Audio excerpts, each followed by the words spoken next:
Birinchi darsimiz abakus bilan tanishishdan boshlanadi. Abakus ya'ni o'sha mental aritmetikaning asosiy o'quv quroli.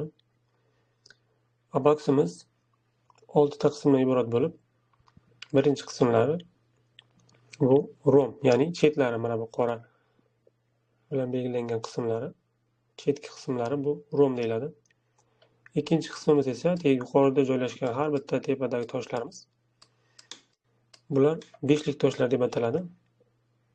Bu ikkinchi qismimiz edi. Endi uchinchi qismimiz pastda joylashgan har bitta toshlarimiz, pastdagi barcha toshlar birlik toshlar deb ataladi.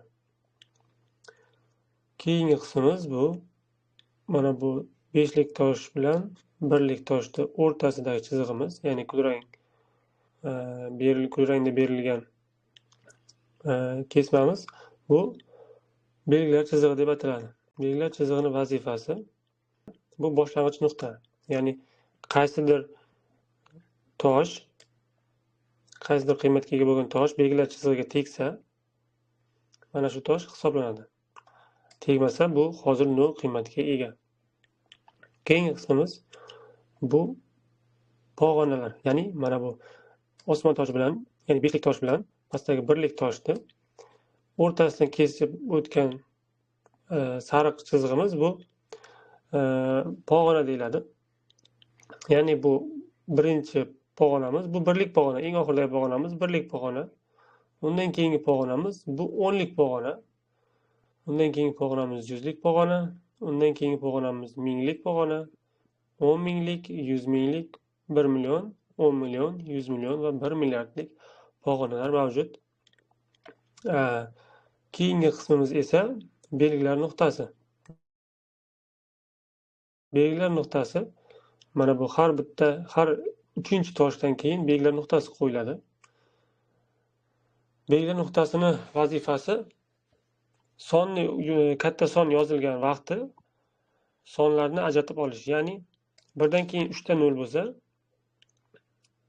deylik mana bu nuqtacha bundan keyin 3 ta raqam bor degan, ya'ni minglikni o'qish uchun yordam beradi sizga. Deylik mana bu joyda son yozilsa, undan keyin nechta tosh borligini sanash, har bittasini sanab chiqmaysizda. Har bir mana bu nuqtaga qaraysiz, ya'ni mana shu joyda 3 ta, bundan keyin 3 ta pog'ona bor ekan deb turib, o'zingizga xulosa chiqarib sonni o'qib ketaverasiz. Bu oxirgi qismimiz edi. Endi takrorlab olamiz. Birinchi qismimiz rom, ya'ni chetlari. Ikkinchi qismimiz yuqorida joylashgan toshlarimiz beshlik toshlar. Pastdagilar har bittasi birlik pog'ona, ya'ni o'sha mana bu sariq pog'onamiz, birlik pog'ona, 10lik pog'ona, 100lik pog'ona.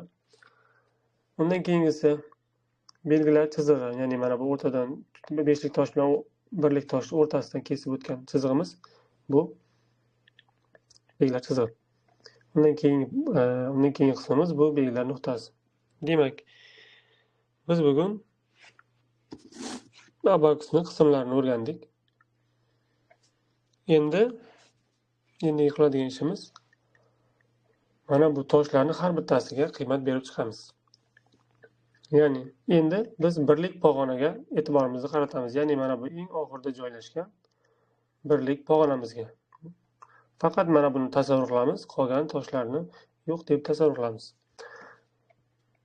Birlik pog'onadagi yer toshlarimiz, ya'ni mana bu har bittasi bir qiymatga ega.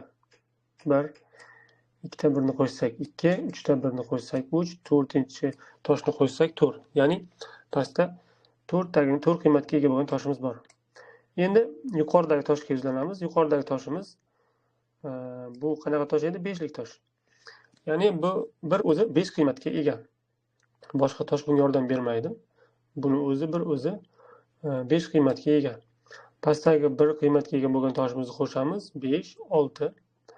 Yana bir tosh ko'taramiz 7, 8, 9. Ya'ni birlik pog'onamizda 9 gacha bo'lgan son mavjud.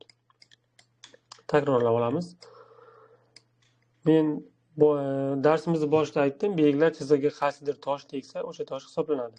Deylik, bir qiymatga ega bo'lgan toshimiz tegyapti 1, 2 ta bir qiymatga ega bo'lgan toshimiz tegyapti 2, 3 ta bo'lsa 3, 4. Yuqoridagi toshimizda yakka o'zi 5 qiymatga ega. 5. Pastdan 1 qiymatga ega bo'lgan toshni qo'shamiz. 6, 7, 8, 9. Demak, biz 9 gacha bo'lgan sonni bugun o'rgandik.